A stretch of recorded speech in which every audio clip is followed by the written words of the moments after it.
কই গিন্নি, সকাল থেকে কি এভাবেই বসে থাকবো নাকি? এক কাপ চা পাবো না? আরে দিচ্ছি দিচ্ছি। এত চিৎকার করছো কেন? চিৎকার করে নিজের ঘুম ছাড়াচ্ছি একটু। সকাল থেকে তো এক কাপ চা পেলাম না যে গরম চা খেয়ে শীতের আমেজটা ছাড়াবো। পাবে পাবে, দাঁড়াও। সকাল থেকে উঠে চা চা করে লাফালে হবে? এদিকে তো কিছু কাজ আছে নাকি? সেই কাজগুলো শেষ করতে সময় লেগে গেল না? তোমার আবার কাজ কি গিন্নি? বাড়িতে তো কাজের লোক রাখা আছে, তাদেরকে বললেই তারা কাজ করে দেবে। তোমার তো মাথা ব্যথার কোনো কারণ নেই। সকাল সকাল কথা শুনিও না তো। একটা সংসার ঠিকমতো চালাতে গেলে আমাদের মাথায় কত দায়িত্ব থাকে জানো? চুপটি করে এখানে বসে থাকো। আমি তোমার জন্য চা করে আনছি।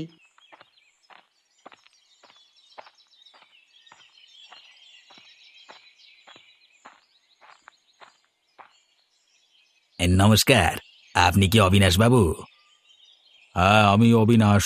আপনাকে তো ঠিক চিনতে পারলাম না। আগে আমি শহর থেকে আসছি, এই শুধুমাত্র আপনার সঙ্গে দেখা করবার জন্য। মানে আপনার সঙ্গে কি একটু একান্তে কথা বলা যেতে পারে? হ্যাঁ হ্যাঁ, নিশ্চয়ই। হ্যাঁ, বলুন আপনি কি বলতে চান। আসলে শহরে আমি একজন খুব বড় ব্যবসায়ী, এই বিরাট বড়। আমার নিচে অনেক ব্যবসায়ী লোকেরা খাটে, বুঝলেন না? তা বলুন, আমি আপনার জন্য কি উপকার করতে পারি? আসলে আমি আপনার গ্রামের নামটা শুনেছিলাম, মানে বিশেষ করে টমেটো চাষের জন্য। তা আজকে আসবার পথে দেখলাম, মানে জমি ভর্তি টমেটো উৎপন্ন হয়েছে, মানে দেখি আমার চক্ষু চড়ক গাছ। তা আমি বলছিলাম যদি আপনি আমার সাথে ডিল করেন তাহলে, মানে ব্যবসায়িক ডিল। দেখুন, আপনার সাথে ব্যবসা করতে আমার কোনো অসুবিধা নেই, তবে আমার চাহিদা একটাই। আমার গ্রামের কৃষকেরা যেন বাজারের যেমন দামে আপনি বিক্রি করবেন সেই দামটাই পায়। সেটা কি করে সম্ভব? তাহলে আমার লাভ থাকবে কি করে? তাহলে আমি আপনার সাথে ব্যবসা করব কিভাবে বলুন তো? আমার গ্রামের চাষিদেরকে দূরে সরিয়ে রেখে আমি তো আর নিজে লাভবান হতে পারি না। ভালো করে ভেবে দেখুন, আমি আপনাকে দরকার হলে অ্যাডভান্স কিছু মাল দিচ্ছি। সে তো ব্যবসা করতে হলে আগে ভাগে নিতেই হবে, কিন্তু আপনি যদি আমার শর্তে রাজি হন তবে আমি আপনার সাথে ব্যবসা করব, নচেত না। তাহলে আর কি, আমাকে উঠতে হয়। আপনার শর্ত আমার পক্ষে ঠিক মেনে নেওয়া সম্ভব হচ্ছে না। তাহলে যাওয়ার সময় এক কাপ চা খেয়ে যাবেন, কেমন? না না, আপনি বরং চা খান, আমি দেখি। আমার ব্যবসার দিকে তো খেয়াল রাখতে হবে। আমি এলাম, কেমন? ভালো থাকবেন।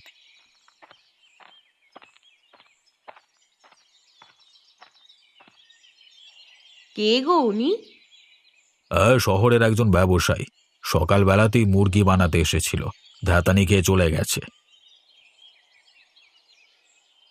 শুনছি নাকি এবারে আমাদের গ্রামের টমেটোর ফলন আগের বারের তুলনাতেও অনেকটা বেশি হয়েছে। তুমি ঠিকই শুনেছ গিন্নি। গত ১.৫ বছরের সমস্ত রেকর্ডকে ভেঙে দিয়ে এবছর টমেটোর ফলন একবারে দারুণ হয়েছে।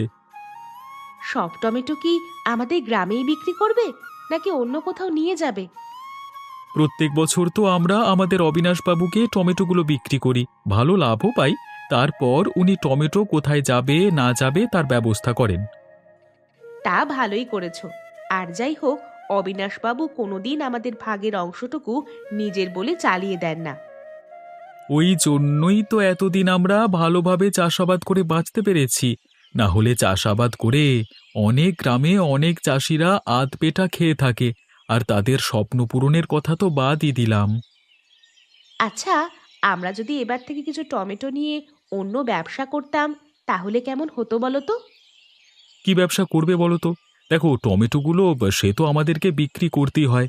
তার জায়গায় আমরা যদি সেখানে সময় নষ্ট না করে যে সময়টা বাজারে গিয়ে টমেটো বিক্রি করব সেই সময়টুকু নতুন ফসল উৎপাদন করতে কাজ করলাম, তাতে আমাদেরও সুবিধা অনেক বেশি হবে, তাই না?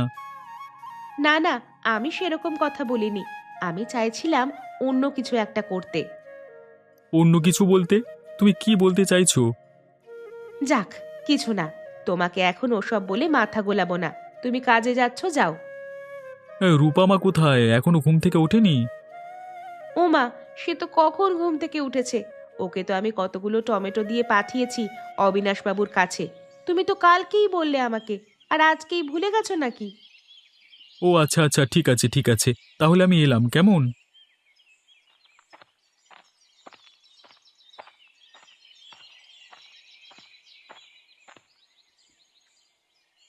গিন্নিমা, ও গিন্নিমা, একবার বেরিয়ে আসুন। আরে রূপা নাকি? সকাল সকাল আমাদের বাড়িতে চলে এসেছিস যে? তা কি ব্যাপার? মা আমাকে পাঠালো, আপনাদের জন্য এই টমেটোগুলো দিয়ে পাঠিয়েছে। টমেটোগুলো তোদের খেতে হয়েছে বুঝি? হ্যাঁ গিন্নিমা, নতুন টমেটোগুলো আমাদের খেতেই হয়েছে। হ্যাঁ, এবারে তো আমাদের গ্রামে অনেক টমেটোর ফলন হয়েছে। কিছুদিন পর থেকেই তো এরপর টমেটো তুলে নিয়ে ব্যবসার কাজ শুরু হয়ে যাবে। তার আগে টমেটোগুলো খেয়ে দেখি কেমন স্বাদ হয়েছে, কি বলিস? হ্যাঁ গিন্নিমা, ওই জন্যই তো মা আমাকে পাঠালো। আচ্ছা গিন্নিমা, আপনার কিছু কাজ করে দিতে হবে এখন। দোকান থেকে কিছু জিনিস আনবার প্রয়োজন ছিল, তুই কি যাবি? তাহলে তোকে আমি আজকে রান্না করে টমেটো আলু দিয়ে ঝাল খাওয়াবো। হ্যাঁ গিন্নিমা, তাহলে দিন, আমি দোকান থেকে ঘুরে চলে আসি।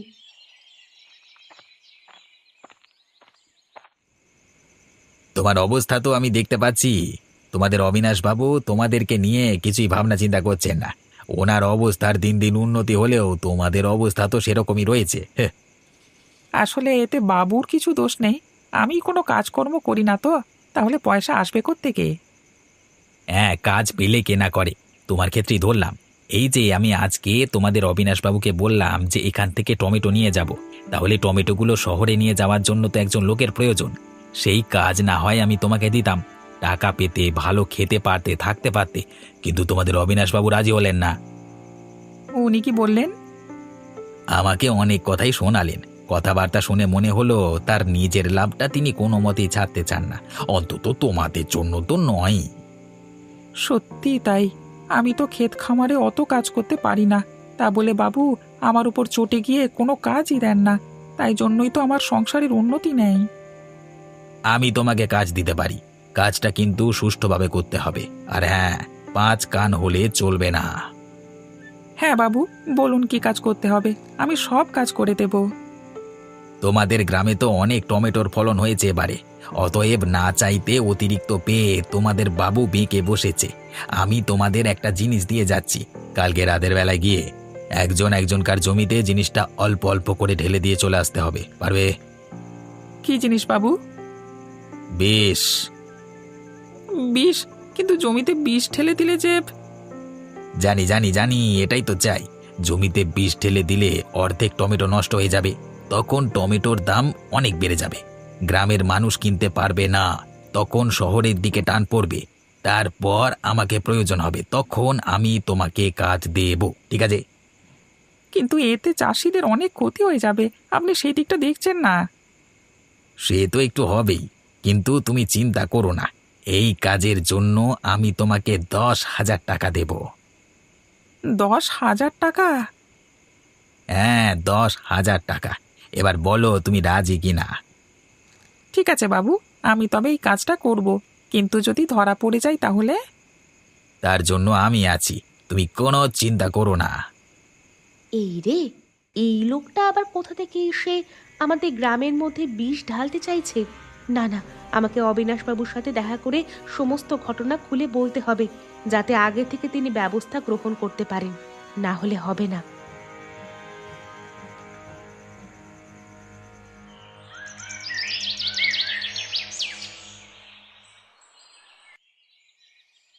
কই গো কাকিমা, কোথায় গেলে? এই দেখো আমি আবার শহর থেকে চলে এলাম। আরে রাতুল, তুই না শহরের কাজে গিয়েছিলিস, তা চলে এলি কেন আবার?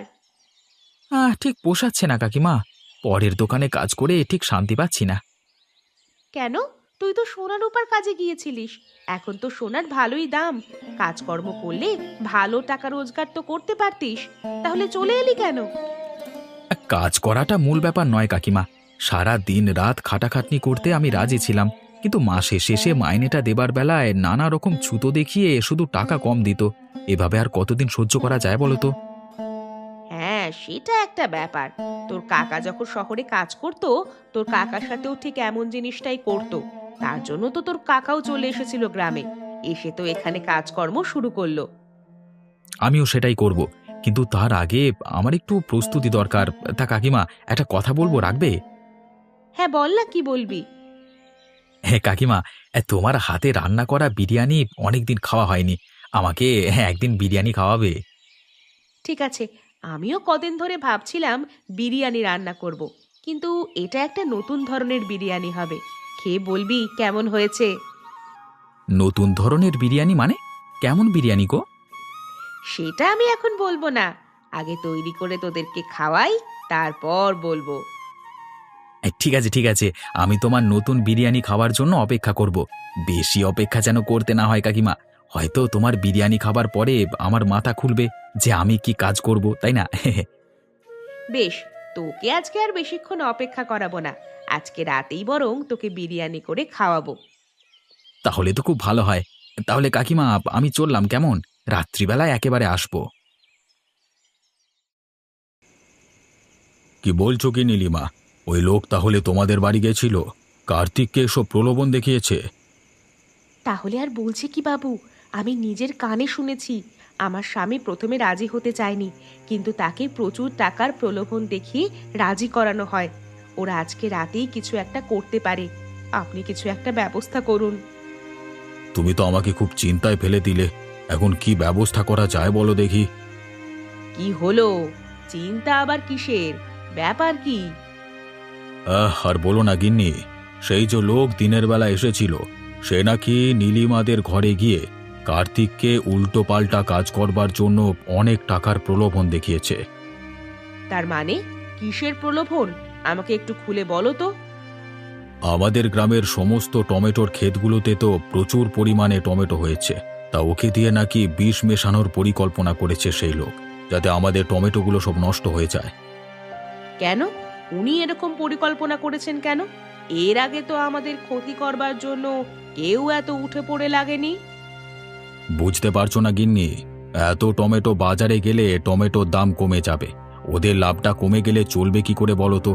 এত বড় লোকই চাল দেখাবে কি করে? আসলে সকালবেলায় আমাকে একটু হুমকি দিতে এসেছিল, যাতে আমি সমস্ত মালগুলো তার কাছে বিক্রি করি, আর সেগুলোকে আগে থেকে সঞ্চয় করে রেখে বেশি দামে বিক্রি করতো, বুঝলে? সকালবেলা তুমি যে ওর কথা শোনোনি সেটা খুব ভালোই করেছো, কিন্তু এখন এই সমস্যা থেকে কিভাবে রেহাই পাওয়া যায় বলো তো? আমি তাহলে যাওয়ার সময় একবার তন্ময় দাদাকে ডেকে দেব। আমার নাম শুনলাম বলে মনে হলো। কিছু কি কাজ আছে নাকি বাবু? মনে হচ্ছে আমাদের একটা বিপদ আসতে চলেছে, তা সেই বিপদ থেকে মুক্ত হওয়ার জন্য আমাদের আগে থেকে ব্যবস্থা নেওয়া প্রয়োজন। বিপদ? আপনি কোন বিপদের কথা বলছেন বাবু? সেটা বলছি, কিন্তু তোমার হাতে ওটা কি? ও ও, এটা এটা আমার গিন্নি আপনার জন্য পাঠালো। এতে টমেটোর বিরিয়ানি আছে। ও আচ্ছা, তাই নাকি? তোমার গিন্নি সকালবেলা তো টমেটো পাঠিয়েছিল, রাত্রিবেলাতে আবার টমেটোর বিরিয়ানি পাঠালো? আচ্ছা গিন্নি, তুমি বরং ওর হাত থেকে টিফিনটা নিয়ে নাও। আমি তন্ময়ের সাথে এই সমস্যার বিষয় নিয়ে কিছুটা কথা বলি।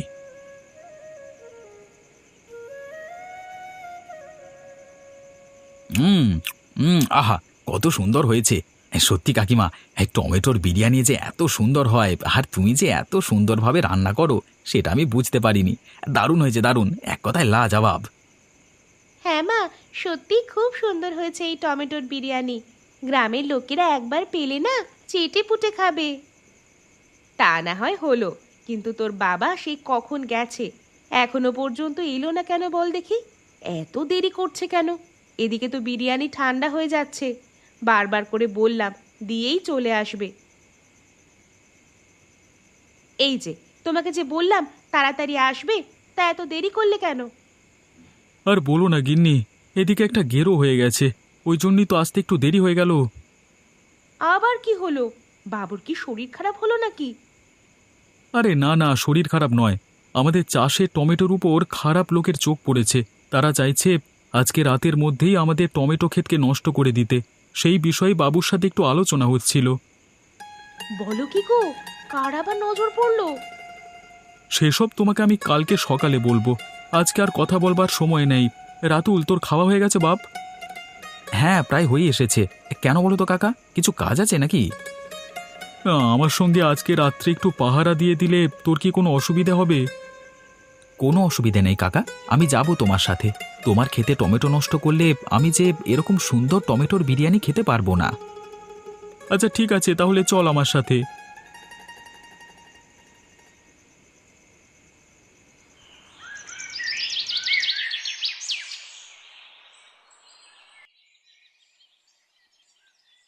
কোথায় তন্ময়, বাড়ি এসেছিস?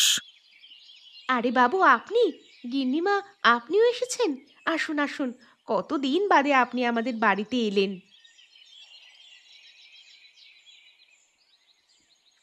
ও কালকে রাত্রিবেলা পাহারা দিতে গেছে, আপনার বাড়ি থেকে ফেরার পরে হয়তো কিছুক্ষণ পরেই চলে আসবে।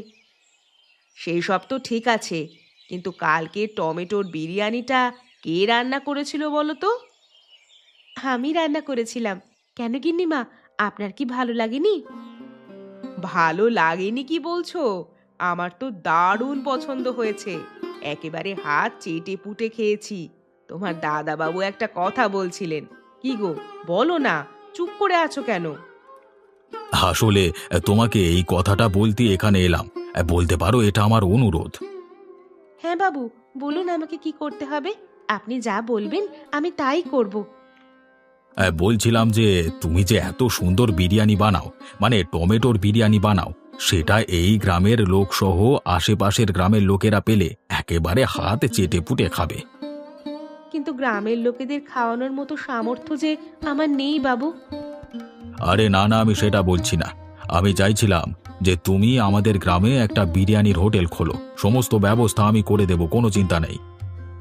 তাহলে তো কোনো ব্যাপার নয়, আপনি যদি আমাদের পাশে থাকেন তাহলে আমরা স্বচ্ছন্দে এই কাজ করতে পারবো, কোনো চিন্তা করবেন না। ব্যাস, তাহলে আরো একটা দিক থেকে আমাদের গ্রামের উন্নতি হতে চলেছে। হ্যাঁ গিন্নি, তুমি ঠিকই বলেছ। আজকের এই টমেটোর বিরিয়ানির মতো যে বছর যে ফসলের পরিমাণ বেশি হবে তাই দিয়েই নতুন নতুন খাবার শতাব্দীর হোটেলে তৈরি হবে। কি শতাব্দী মা, তোমার কোনো অসুবিধা নাই তো? কোনো অসুবিধা নেই বাবু, এমন রান্না করব আশেপাশের গ্রামের লোকেরা এই গ্রামে এসে খাবার খেয়ে প্রশংসা করে যাবে। আপনি কোনো চিন্তা করবেন না। কিরে, যে কাজটা দিয়েছিলাম কাজটাকে উদ্ধার করতে পেরেছিস? বাবু, কালকে রাত্রে আমি গেছিলাম, কিন্তু গিয়ে দেখলাম ওরা রাতের বেলায় পাহারা দিচ্ছে। পাহারা দিচ্ছে? ওরা কি রাত্রিবেলা জমি পাহারা দেয় নাকি? এতদিন পর্যন্ত দিত না, কিন্তু কালকে রাত্রে দেখছি হঠাৎ করে পাহারা দিচ্ছে। তাই জন্যই তো আমি কাজ না করতে পেরে চলে এলাম। মিথ্যে কথা বলবার জায়গা পাস না। তুই কি ভেবেছিস আমাকে ধাপ্পা দিয়ে তুই বেঁচে যাবি? শোন, কাজের অ্যাডভান্স টাকা তোকে আমি আগেই দিয়ে দিয়েছি। তুই যদি এখন ভেবে থাকিস যে তুই আমার কাজ না করে পালিয়ে বাঁচবি, তাহলে সেটা হচ্ছে না। আপনি বিশ্বাস করুন বাবু, আমি কালকে রাতে চুপ, একদম চুপ। তুই যদি ভেবে থাকিস তুই আমার টাকা মেরে নিয়ে যাবি, আমার কাজ না করে দিয়ে কেটে পড়বি, তাহলে শুনে রাখ, তাহলে কিন্তু তুই বাঁচতে পারবি না। তুই যেখানেই থাকিস না কেন সেখানেই তোকে মেরে আসবো। আজকে রাতের মধ্যে আমার কাজটা হওয়া চাই।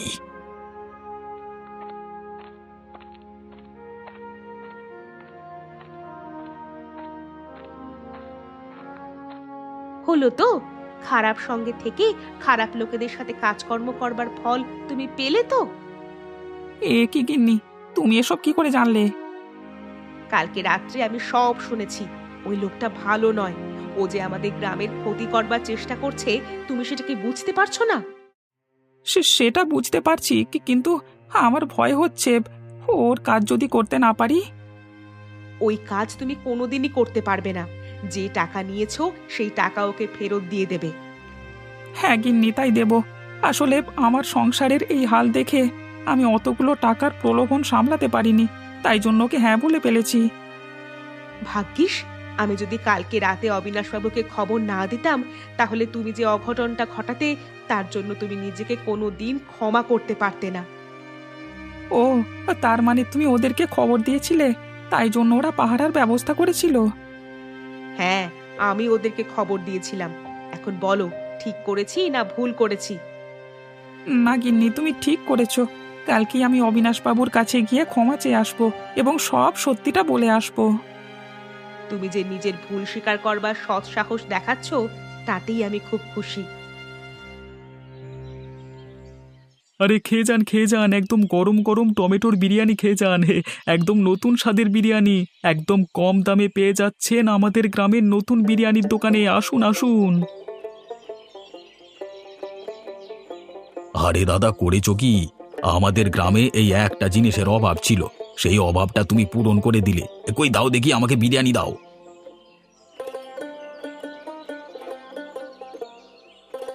এই তো, আমার দেখেও আনন্দ। যাক যাক, তবে আমাদের গ্রামের লোকজন এই বিরিয়ানিকে খুব পছন্দ করছে দেখছি। হ্যাঁ বাবু, আপনার দৌলতে ওরা খুব আনন্দ করে খাচ্ছে। এইদিকে একটা ব্যাপার হয়ে গেছে তন্ময়। কার্তিক আজকে আমার কাছে এসে পায়ে ধরে ক্ষমা চেয়ে গেছে, সাথে সমস্ত সত্যি কথা বলে দিয়ে গেছে। ওই যে প্রণব আমাদের ক্ষতি করতে চেয়েছিল, বুঝলে? তাহলে বাবু, ওর বিরুদ্ধে কিছু ব্যবস্থা নেওয়া যায় না? অবশ্যই, এবারই তো আসল সময়। কার্তিককে সাক্ষী করে ওকে এরপর আইনের জালে এমনভাবে জড়াবো যাতে এমন কাজ করবার আগে অন্তত দুবার ভাবে।